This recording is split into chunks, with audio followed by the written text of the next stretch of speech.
Hello বন্ধুরা, আজকে আমি যে বইটি কভার করতে যাচ্ছি বইটির নাম the power of your subconscious mind. বইটির লেখক ডক্টর জোসেফ মার্ফি অনেক গুরুত্বপূর্ণ জিনিস ব্যাখ্যা করেছে বইটির মধ্যে। যদি আমি একটু অনুবাদমূলক নিয়েছি, অনুবাদটি লিখেছেন রাশেদ মামুন। তো যাই হোক, আজকে ভিডিওটি শুরু করা যাক।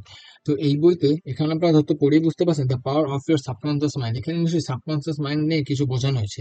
এখানে সাবকনসিয়াস মানে যে অসীম পাওয়ার, এই পাওয়ারের যে কোনো শেষ নেই এবং এই পাওয়ার যে কতটা মূল্যবান প্রত্যেকটা মানুষের জন্য তা এখানে বর্ণনা করা হয়েছে। এখানে বিভিন্ন ধরনের উদাহরণ এবং অনেক অনেক প্রচুর উদাহরণ এই বই ব্যবহার করা হয়েছে সাবকনসিয়াস মাইন্ডের উদাহরণটা আমাদের বোঝানোর জন্য।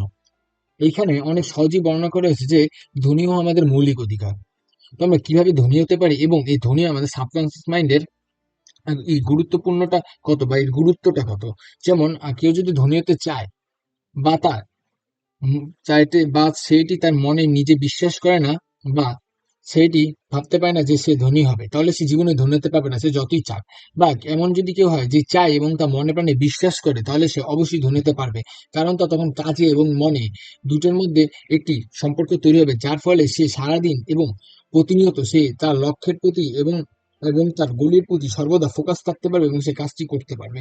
এটি সব ক্ষেত্রে প্রযোজ্য এবং এর দ্বারা আমরা যে কিভাবে কোনো বিপদ আমরা সামলে উঠতে পারি তাও এখানে স্বর্ণভাবে বলা হয়েছে। কারণ এখানে আমরা এখানে বলা হচ্ছে আমরা যা কমান্ড করি আমাদের সাবকনসিয়াস মাইন্ড তাই মেনে নেয়।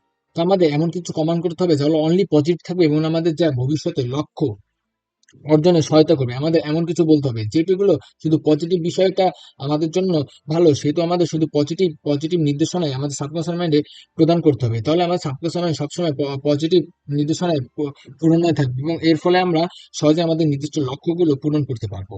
তো আশা করি আপনার ভিডিওটি বুঝতে পেরেছেন। তো আমি বলবো আপনাদের বইটি পড়তে, কারণ বইতে আছে অসম্ভব ধরনের নলেজ। তো আজকের মতো এতটুকুই, আসি। আসসালামু আলাইকুম।